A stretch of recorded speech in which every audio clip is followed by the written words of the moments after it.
Good evening, everyone, and welcome to the Caverns of Story podcast, where we take a look at small, minor characters and we tell big stories. My name is Toby Green, and I'm your host. Stick around, we got some good stories to talk about.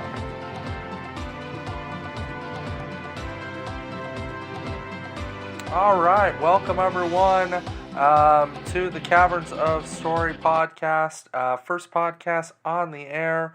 Robin More Than a Hood is on the air. So, what is this podcast before we get into our story? What are we looking to do? What are we looking to accomplish in about the roughly 30 minutes that I have you folks with me? Caverns of Story is this. Have you ever watched a movie and seen like a minor character or just a character in passing and thought just for a moment, what is the backstory? Because if you think about it, everybody has a hero's journey. Everybody has a story that they are unfolding. And whether you are the police officers who shoot down the courier who has the letters of passport in Casablanca, or you're one of Han's henchmen in Die Hard, or you're the psychotic police officer in Dark Knight Returns, in the Dark Knight in 2008's Dark Knight, who Harvey Dent beats up. What's his story? You know, these side characters that get just kind of brought in all have stories. And just because we don't know, or because the focus by the writers who are trying to tell a different story isn't on those people, doesn't mean that the level of imagination and fun isn't out there for us. We get to fill in that story, and that's what the Caverns of Story is that when you tell for instance, a Batman story, you're telling Batman, but you're also leaving major gaps for us to come in and think or redo or approach a story in a different way. And that's kind of, it's fun. It's an exercise, and I hope that this inspires you to see characters when you're seeing your TV shows. Think about those small bit characters while you're enjoying the bigger story. Because those small bit characters have incredibly amazing stories. They just haven't been written yet. And I encourage you to do that. That's what this whole podcast is about. Now, it is interesting that I have picked in that spirit. I have picked somebody who has multiple stories, and there's been multiple Robins. And what the heck am I doing? Doing a podcast on Robin. Well, part of that is this is the first podcast out, and the show, of course, will be refined over time.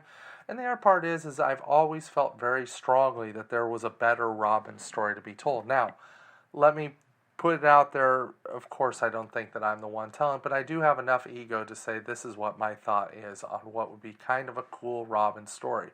The structure of this podcast, just very briefly, the structure is pretty simple. We're going to come in, we're going to rap about the character, about who I'm trying to work on, kind of the approach into it. And then we're going to tell I'm going to work on telling a short, hastily put together 5 or 10 minute story that features the character. It's not going to be all superheroes. We will bounce around at different points in time. Might be even historical figures, might be fake figures, might be whatever. But these are basically characters that have caught my eye and ear. And I want to either share with you the story about these characters, or I want to take a stab and write that story like I've done here with the Robin story. So let's talk briefly about our good buddy Robin. Why pick Robin? Well, first of all, let's get a little backstory on Robin. Robin. So imagine, let's go back in the time machine. You are now in 1940 whatever. And you are in the office with Bill Finger and Bob Kane, definitely the co-creators, the geniuses behind Batman. This is a think tank. Bob Kane's the publisher. He's making sure that those stories get done. He takes basically a lion's share of credit, but really it's Bill Finger who is the person really shaping Batman into the Batman that we know. He does a lion's share of work, and really his brilliance does such a great job that it's felt 70, 80 years later, long after he is now dead and gone.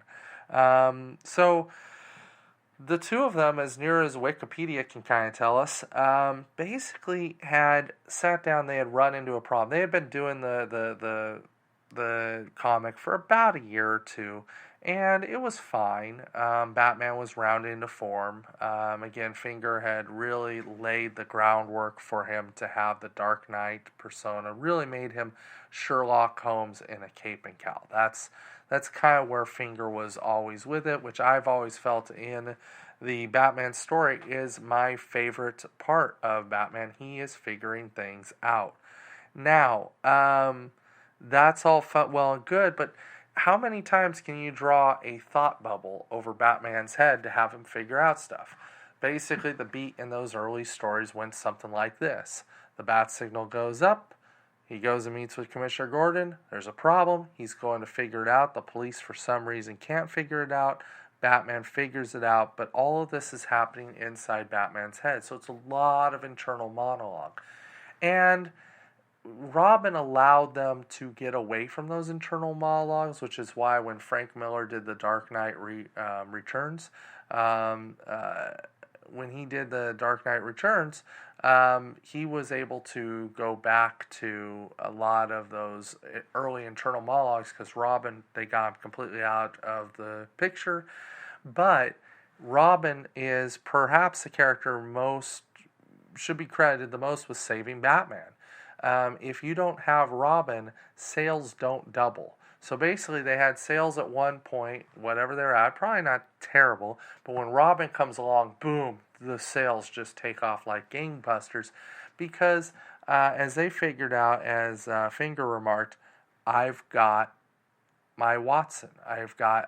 Sherlock needs a Watson. He needs somebody to almost, I don't want to even be saying being snide, but he needs somebody to kind of marvel at him and go, oh my God.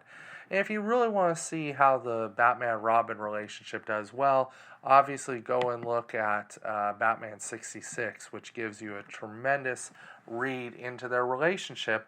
And it is, you could take them out of the cape and cowl, take all the goofiness away, and go and watch a Sherlock Holmes episode after that, or Sherlock Holmes TV show, do it with Benedict Cumberbatch. It's the same damn show. It's the same story. Not to poo-poo Batman or his history, but so Robin's popularity takes off. But again, when you for the next 40 years, it's pretty much Batman Robin with Dick Grayson, and it's different motifs, and Batman goes through his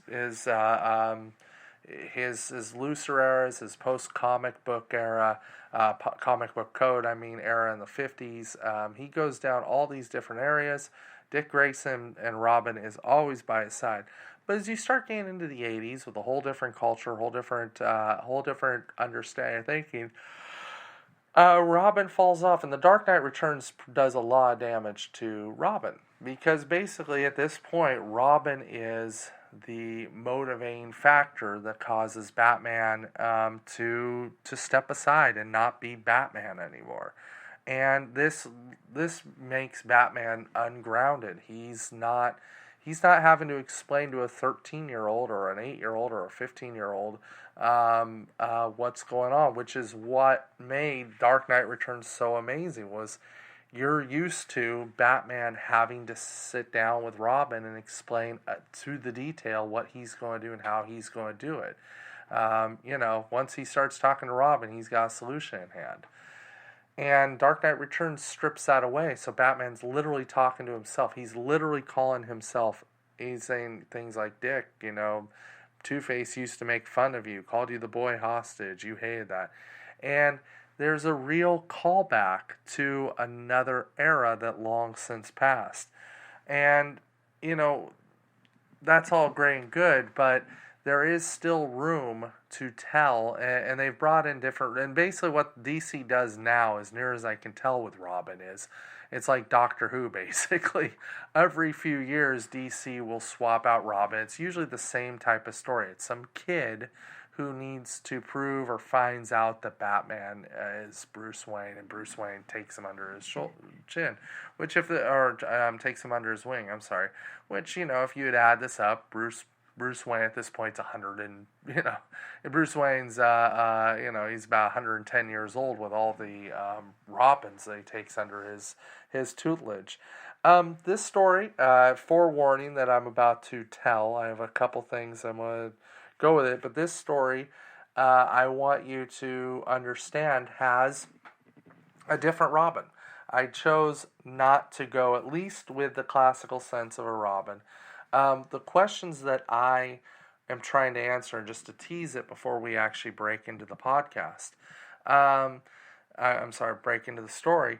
The things that I wanted to set up was, that I was dealing with as a writer looking at this thing, is number one, can we get back to the Robin Hood inspirations? It's one of the things that, can I find a way to get back to that Robin Hood inspiration? I think I found a clever way, because Bill Finger was inspired by Robin Hood, and rightfully so. And Bob Kane said, boy, I need a teenage kid, because once Batman gets to talk about what he's doing, there's a difference between Batman in his head being a grown-ass adult, giving thoughts about what he's doing, and there's a difference between that and him explaining it to a child.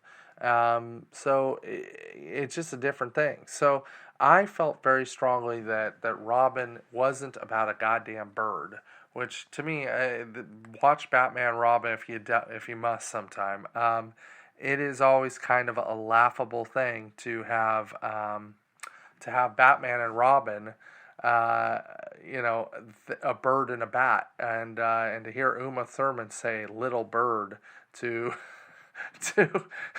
like a 25, 26-year-old Chris O'Donnell, it never worked. And again, they keep getting these TV shows the Robin story screwed up, in my opinion, or in the movies. The best depiction, again, was Batman 66 of all things. So this story, one of the things that I wanted to do was get back to a Robin origin story. I also wanted Robin to bring out something of Batman that we didn't already know. Bring out different shades of the Batman character.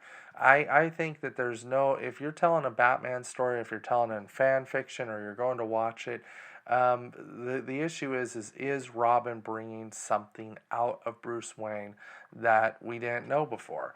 In Dark Knight, and Dark Knight Rises, the 2010 or whatever movie, that movie had a lot of problems with it, but the chief problem that it had was that the Robin character never really adds anything to the Batman mythos. He doesn't add anything. The John Blake character adds nothing to the story. It didn't make the Batman story any better. So, with that said, I've been yammering on. We're going to step aside here for a moment, and then we're going to get into the show, and we will... Paul Locke was a 13-year-old student. Paul Locke was in the middle of a protest. Like most 13-year-olds, he had grown to like girls. He had grown to be curious about the world. Unlike most 13-year-olds, he also knew how to shut down a busy intersection during rush hour, right next to his school in Gotham City. This was not a skill that is taught to every child, but Paul had excelled at. But he had good reason. A woman named Betsy Thompson was made superintendent over their school district. Betsy had a reputation for saying very colorful words regarding how school children should dress, should look, should talk, should act. And these words were pretty offensive to many of the students in the school. Well, Paul was not going to take this lying down.